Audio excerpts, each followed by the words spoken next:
It's me, and I got my partner here, also Dave. David. How's it going, Coach? Good. How are you, Dave? I'm doing well. So what I want to do is just want to ask you just a couple of simple questions, kind of just to get the ball rolling. So like my first question is, so youth baseball has changed a lot since, you and I played. What's your perspective on it nowadays? Has it gotten better? Has it gotten worse? Where's it heading right now? What do you think? Oh, it's such a loaded question, but I'll try to do the best job that I can from what I've experienced. When I grew up for Little League, our travel ball was where we won our town. You had to win your town, then you'd go to a different town, then you would go to another town, and you all had to play within the same area. That was the Little League rules. We didn't have travel ball, and then there started to be travel ball, and then some towns took it as like we need to take the best kids and go find better competition, and then it kind of leaves the rest of the kids left over, and then they just have like extra rec ball.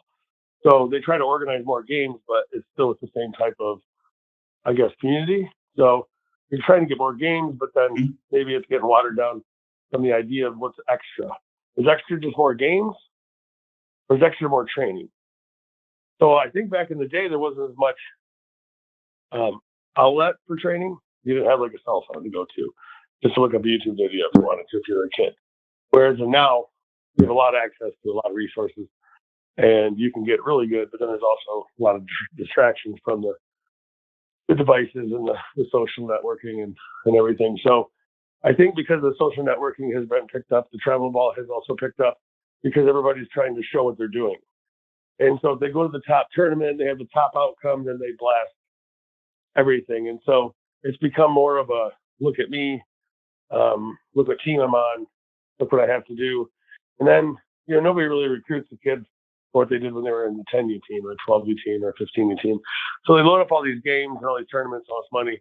And then, the kid still has trouble maybe hitting the ball off the tee. He might still cover the tee a little bit. And maybe he doesn't know how to hit the ball the other way, or he doesn't know how to run a first and third play because they just team hop the whole time. So I think the team hopping part has now grown into where it's NLIs, the transfer portals, the different recruiting standpoints that way too. Because you also have at the pro level they're paying, well now they're paying at the college level. So it's changed that idea as well. But I think the kids are used to saying if I don't like this team, I can just bounce. Whereas in the kids back when we played, you either played or you played with the kids that were inside your area. You didn't really have a choice. So that might make it a little bit tougher. So, I coach travel baseball, and one of the things I found, and you can tell me if you saw this or see this too, is the kids now don't watch baseball as much, so they don't really understand the game. Do you see that with the kids that you coach? They don't even play kickball at recess. Like if they play kickball at recess, at least they know the rules, or like when to run the bases when the ball's in the air. They don't know the necessities. Yeah. Yeah, the importance of kickball, that's huge.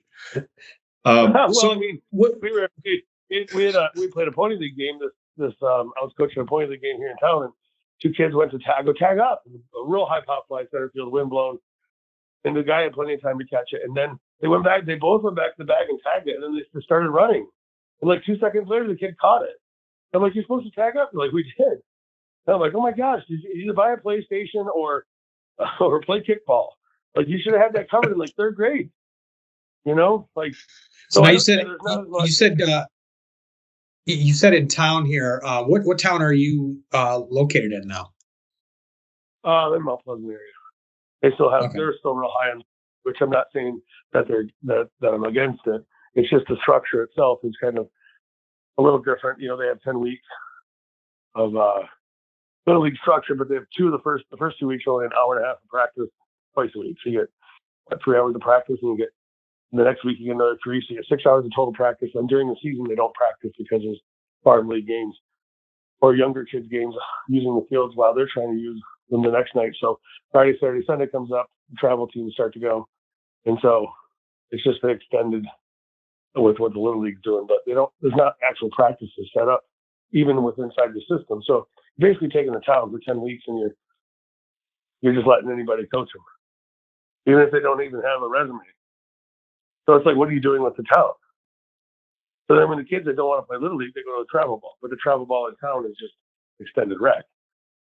Because there's not like a training system that goes on underneath them.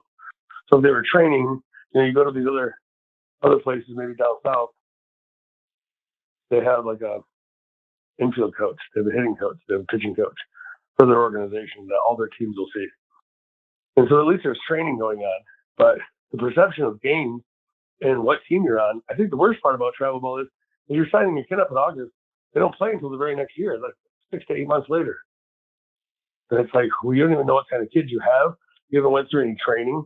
How do you even know when to sign them up and what tournaments? And if you sign up for the tournaments in the fall, how do you even know how good your team's going to be in 6 months? So it's I don't know, a little bit of a politics thing, but it's also the youth sports has kind of washed itself pretty dry and thin of coaches and training. But they have $1,000 in their backpack. They have a couple bats, they have a glove, they have a helmet, they have all the gear and the swag, but they don't spend money on the lessons. Or they don't do the training. Even if it's in the backyard, even if it was for free in YouTube videos. The kids just aren't as, they don't seem to be as tuned with it. They just want the life. So. Coach, my daughter plays travel soccer, and they have in travel soccer, you have to be a certified coach. You have to go through a training program. Why do you think baseball doesn't have anything like that? Yeah, I don't know why they don't. If they did, do you think if they did, would that help the state of the game and help some of these coaches? Yes, I mean, you think about it, and I'm not trying to bash my own hometown, but like we haven't put a ton of time in it. They actually have a field named after in Pickens Field. And so now I have my setup here and I'm trying to help the town do a little more training. But, it's the hardest sport to play. So I had all sorts of excuses. Well, we've got the 4-H club. We've got Labor Day, we've got Memorial Day, we've got 4th of July, we've got football, we got hockey, we got basketball, we got wrestling. Don't forget deer hunting season. Deer hunting season, you got AAU sports. There's 7-on-7 football during baseball season. Like there's so many other distractions during the kid that's just trying to play. But then when you get to football, they take up all 7 days.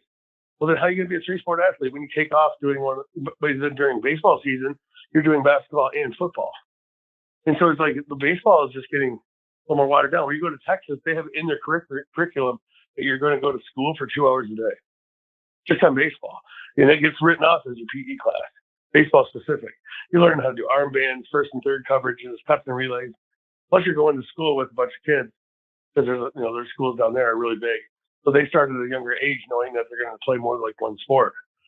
So trying to tell your kids to play multiple sports in a day and age when all the access is there, if you really want it, you can advance yourself faster than the lazy kid or the kid that is getting distracted by the social media.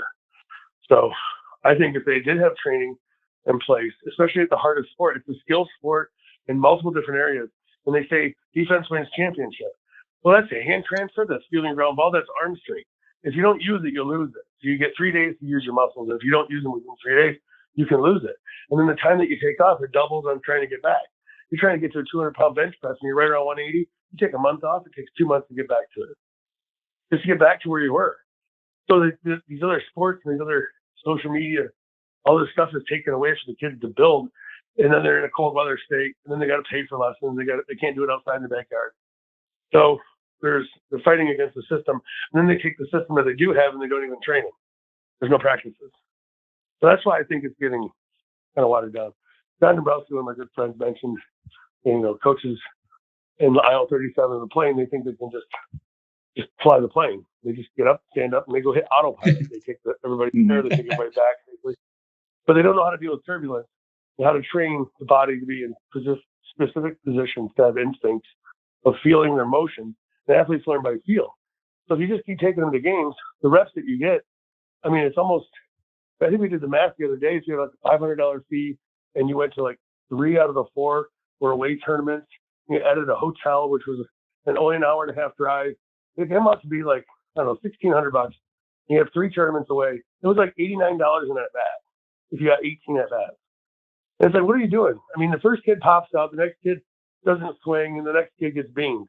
And there goes there's $270. So it's like, why wouldn't you just spend time like learning how to do the skill sets and then build the compound time of your muscles and the sleep habits and the nutrition. And then that's what makes you a ball player, is actually doing that routine. Because when you get to the higher levels, they're going to ask you to do that routine and you're not going to be monitored. They need you to have that system already in place. So let's take the time instead of just jumping to games and having everybody start and have it all be fair. Let's train them. And then it would be fair. You'd have certified coaches, I guess, that have to go through something, but I don't know how that would work because who's certified for what, but I know that the lessons are so blown out of proportion in some places. It's like $80 to $100. You can't even get, for a one-on-one once a week or once every 2 weeks. People can't afford to have a pitching coach, a hitting coach, a strength coach, a fielding coach. And so that gets a little pricey too. And then the kids are supposed to do it and they're stuck with a coach that's, trying to fly the airplane and all he knows is the autopilot button. He doesn't know how to deal with turbulence. So he gets a kid and he says, hey, stay in front of the ball. And he tells everybody to throw from the same arm slot. And he tells everybody to get their back elbow up when they hit. It's all just generic stuff. You take a deep breath. Just watch the ball. Like, it's tough. And then you're in the hardest sport with not much skill set. You're probably not going to stay in that sport very long. You're just as boring.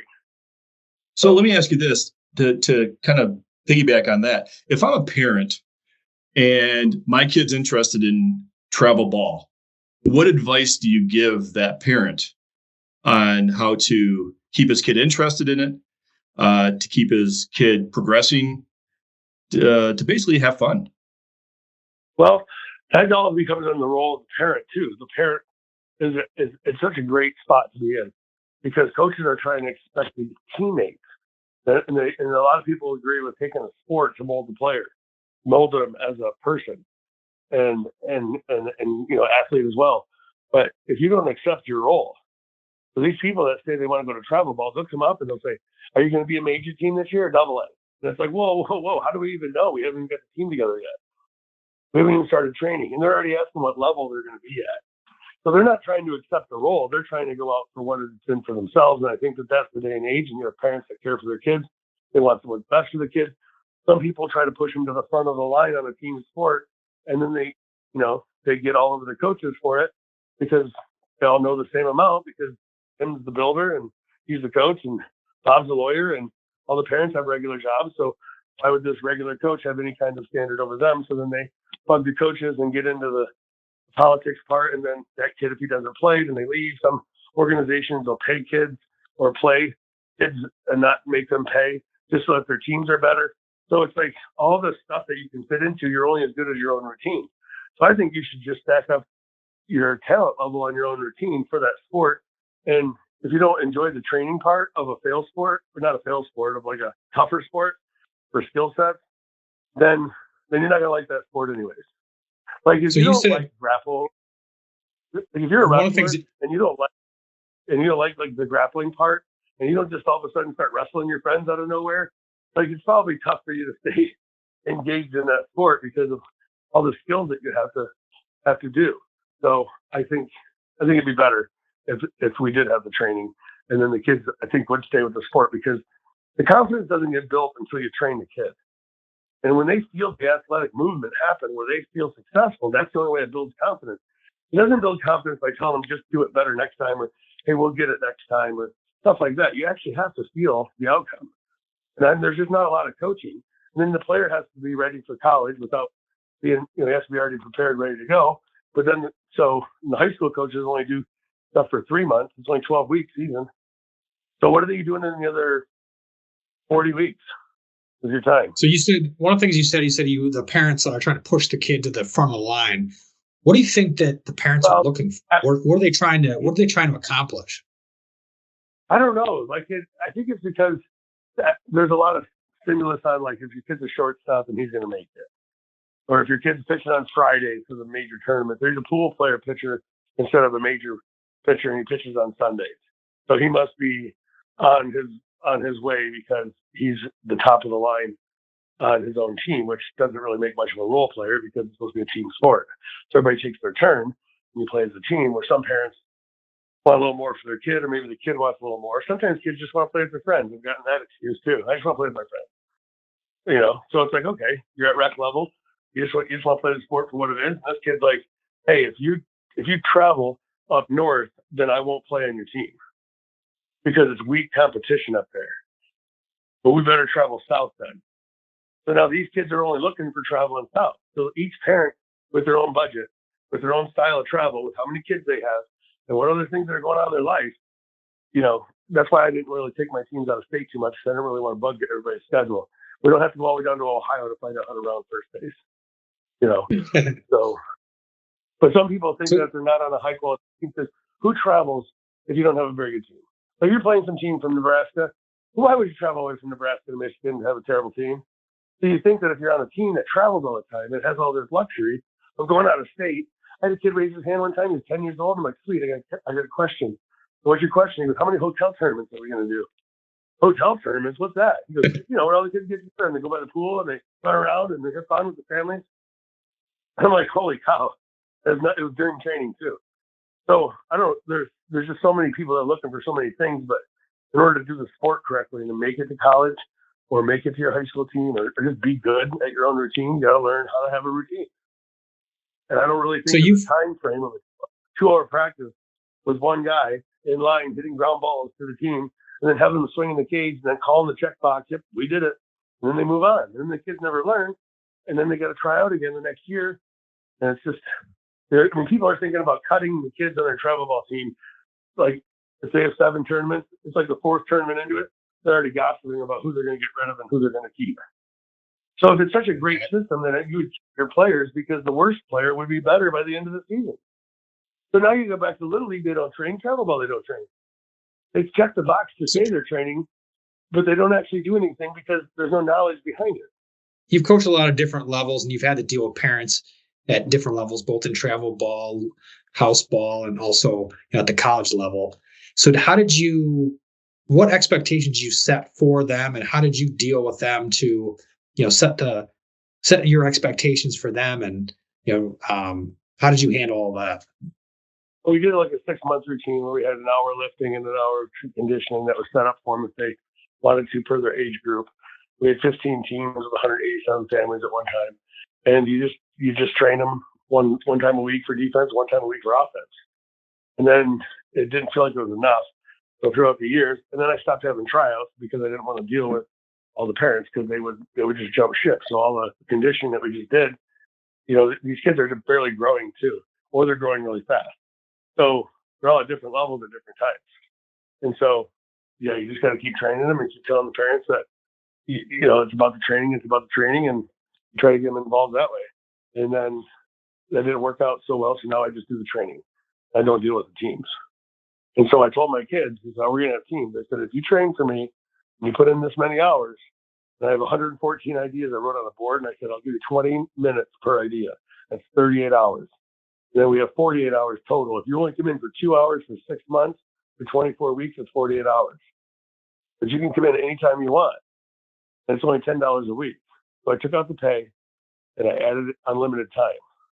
And so now these kids are coming in. They're actually like training and getting better. And their velocity picks up, their accuracy, their style of play, their skill set. And we haven't played a game yet. So these kids are actually buying into it.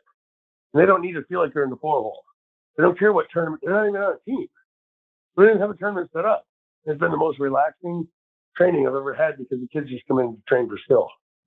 They don't train because they're on a special team or they feel like they're better than somebody else in town because they're on this travel ball team.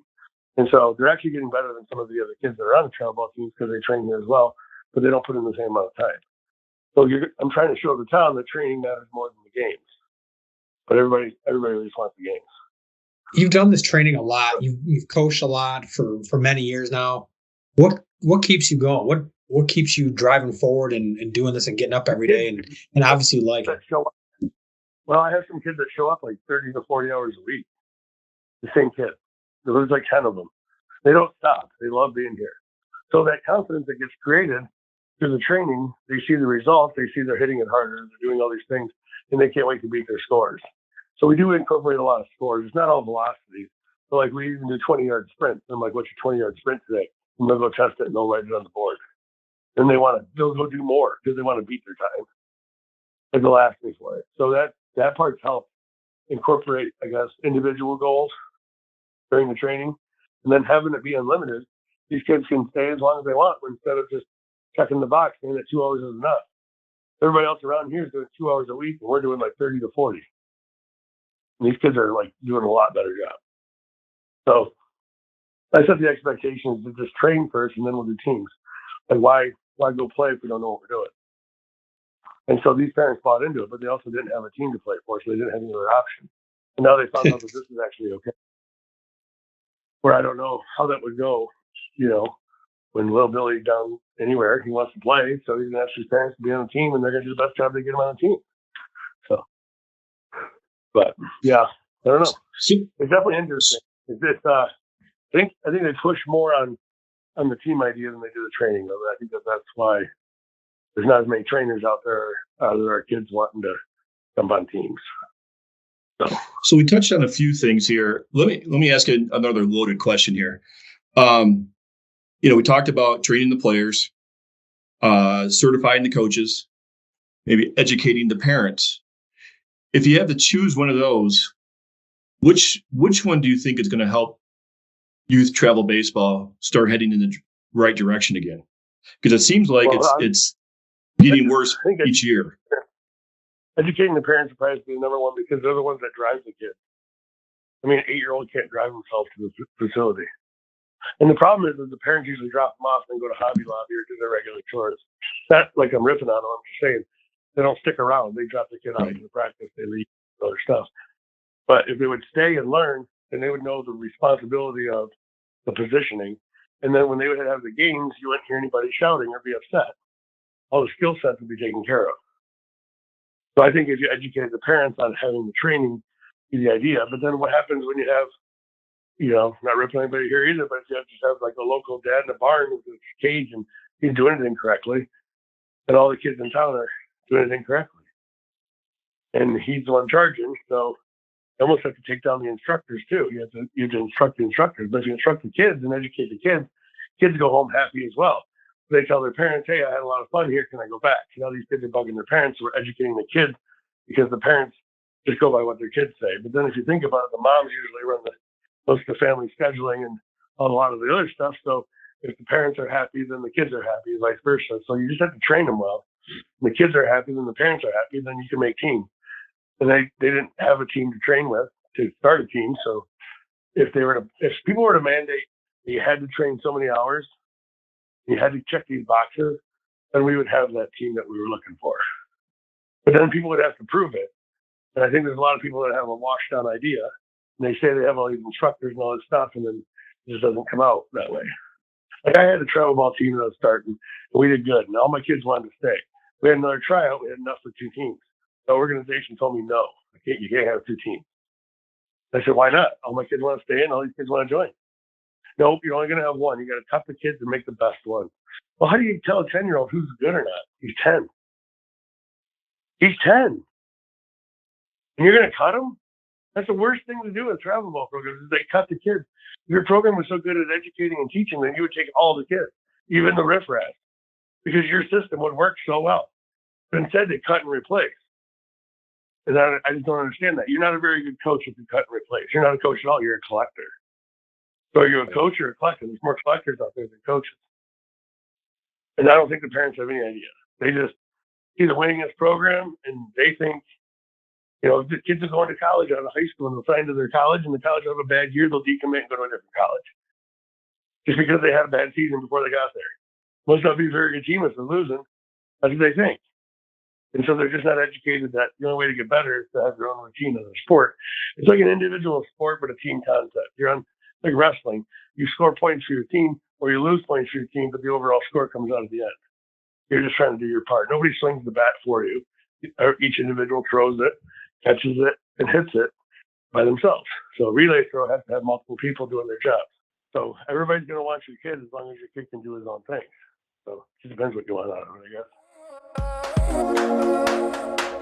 This episode of Two Average Daves is brought to you by our sponsor, FullCountGloveRelacing.com. Get your glove back in the game. Don't take your glove to a nice kid at a sporting goods store who doesn't know a thing about glove relacing. Have a baseball guy fix your baseball glove. Reach out to Brian Spence and it's for as little as $20, he will get your glove back in the game. It's full-count-glove-relacing.com. I want to kind of switch to more of the recruiting side of baseball, looking to get in to play at the next level. You were a college coach, and worked in even with the professionals at the USPBL. How do you handle recruiting for your program? Depends where you're at. Obviously, you have different levels. 35 guys or 32 guys are allowed for Division One, Division Two, and everywhere else. I think you can have as many as you want. Mm-hmm. There's Division Two school. Oklahoma Christian has 90 kids, and their administration won't let them cut their JV program because they bring in so much money from the program. So now you're going to have anybody that wants to go to that school, depending on how good they are, just put them on the JV team. Get a 25-man roster, and everybody else fills out their roles. So you're going to go to some of these schools that have a ton of kids, and then you're just left on your own routine. So Division One has 36 hours of practice in the fall, 26 for Division Two, I think 16 for Division Three. So some schools are limited to how much practice hours they get. And then obviously you have money now. I think 52% of the coaches don't even stay for 4 or 5 years. They go to a different school at all levels, even JUCO, all of Division One. So your coaches kind of they stay, they go, but they recruit in and then they leave, and then We lost them. you have the NLIs because they're starting to pay the kids.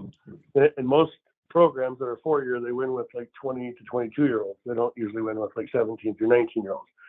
So the need for a high school kid is less and less. The need for a JUCO kid is there a little more just because they've shown that they can do some stuff and that they show that they can put up numbers where they're at. That doesn't necessarily mean they're going to make the jump, but it's better to put up numbers where they're at. So if you're not going to get recruited, and another thing that kids don't take advantage of, but they take advantage of it all the time, is in travel ball, they always try to take the kids that have their birthday at a certain time because the kid's a little older and more mature, and then you have a bunch of older players. Well, why wouldn't you do that with your high school kid? And in Michigan, I think September 1st, if you turn 19 after September 1st, you can still play high school sports. But if you turn 19 before that, then you can't. So why wouldn't you set your clock, give yourself the best chance, and reclassify your kid to make it so that he graduates being older? He's a leader. He drives his car earlier. He's a little more older, mature than the rest of the kids. So the recruiting in these days, at Mid-Michigan, it was a little easier because you could have as many as you wanted. So you brought up Mid-Michigan. 2 questions about that. You turned that program around, and what were some of the keys to doing that? Because it was a very impressive turnaround. And then the second question is, you had a larger roster with Mid-Michigan, and can you give your philosophy on why you had such a large roster and how you handled those players? Well, everybody's looking for a spot to play, and I know how to teach it. So I'm always going to see growth. So why say no to anybody? They're all not going to go to the next school. I'm not going to send 10 guys to Michigan State. So, but there's to have more guys around know the system, it's easier to teach it. So if I teach 5 guys how to do the whole thing and you get the 6th guy in there, he's going to learn it faster because the other 5 guys know it. So I like large numbers. Plus, it creates competition. But if a kid really wants to go there and he calls you and you have a good recruiting talk with his family, then why not take him? So what I did is I brought in a lot of guys, and then I paid for a facility because they didn't have an indoor facility for the guys. So I made an indoor facility for them, and then I made it open anytime that they wanted to come in. So I basically took my individual lessons ideas and made it into a college routine. And so I individually trained each pitcher, each catcher, each infielder, and myself with the system, with each guy, because they could come in whenever they wanted to at any point in time. And the more that the team knew, the more teams would start teaching each other. And it got to the point where we had our season, I didn't call one sign the whole season. Not one. Not one pickoff play, not one pitch, nothing, not even a shift, because they already know how to do it. So I don't understand what other programs are doing. They got all this practice time, but then they go to the games and they got wristbands and all the signs. It's like, well, what did you do in practice? So I just taught my guys, and I called some of my friends that had some good connections, and I spent my own money and went recruiting and went all the way down to Texas and grabbed some kids that play all year round. 13 kids out of country, 25 to 30 kids out of state. Because all those kids out of state do it a little differently than they do here. We beat Northwood, we beat Davenport. That was their JV teams. They threw a few of their guys in there, so it was like competitive, but they're older guys. But we played Lackawanna twice. Yeah, we went from 4 wins to 31 wins, but we played a bunch of really tough teams too. But we took a chance on a few guys. We had Aiden Arbogast. We gave him a full ride, and he didn't have one offer out of high school from his high school team. They gave him a full ride. Well, his first year, he's a first-team All-American, the only first-team All-American in the history of Mid-Michigan sports. And so then he goes to Kellogg, and then they took him to he's now at Eastern. So he's freshman of the year, player of the year. All of our guys had really good accolades. We had national pitcher of the week. We had he hit that 500-foot home run against one of our fall ball guys. Yep. Oh yeah, that's right. That's right. Yeah, that was Arbogast. I think it just landed. I think it just landed like 10 minutes ago. It was in orbit that long. He's doing well, but he was 172 at 6'5", and now he's like 210. So like he ate and he did his sleep, nutrition, and his habits. He didn't, live off of macaroni and cheese and dino nuggets. So, he put into the program. We put in a strength coach, which was the Yankee strength coach from one of my friends back in the day, Dana Cavalier. And so we put in a facility to hit in and train in, and then a strength coach. And then we trained all of our players to train themselves. That's what we did to turn it around. So I still had some players last year. I brought in like 150 guys in about two and a half years. So with JUCOs, they can obviously have unlimited rosters there. Do you find that the JUCO level baseball has really dramatically improved in the last few years?